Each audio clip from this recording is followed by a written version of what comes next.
దేవతలందరికీ వాహనాలు ఉంటాయి. విష్ణుమూర్తికి గరుత్మంతుడు, శివుడికి నంది, దుర్గాదేవికి సింహం, అయ్యప్ప స్వామికి వెక్కిలి. కానీ ఈ లోకంలో ఒక దేవుడు ఉన్నాడు.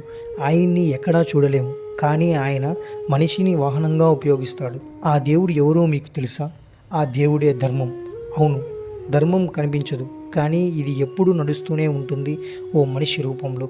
నిజాయితీ గలవాడు ధర్మానికి వాహనం. అంతా అన్యాయంగా ఉన్నప్పుడు ధర్మాన్ని మోసే ఒక్కడైనా వాడే వినాయకుడు, ఓ హనుమంతుడు. నేటి కాలంలో ఎవరు ధర్మం కోసం నిలబడతారో, ఎవరు నిజాయితీగా నడుచుకుంటారో వారే ఆ దేవుడి వాహనాలు. నమ్మకంతో నడిచేవాళ్ళు, నిజాయితీతో జీవించేవాళ్ళు, వారిలోనే ఆ పరమాత్మ నివసిస్తాడు. కాబట్టి మనం కూడా ఆ మహాదేవుడి వాహనాలుగా మారదాం. నమ్మకాన్ని, న్యాయాన్ని నిలబెట్టుకుందాం. ధర్మాన్ని నడిపించే వాహనమవుదాం. ధర్మో రక్షిత రక్షిత. ఇలాంటి మరెన్నో విషయాల కోసం అవి ఏఐ క్రియేషన్స్ పేజ్ని ఫాలో చేయండి.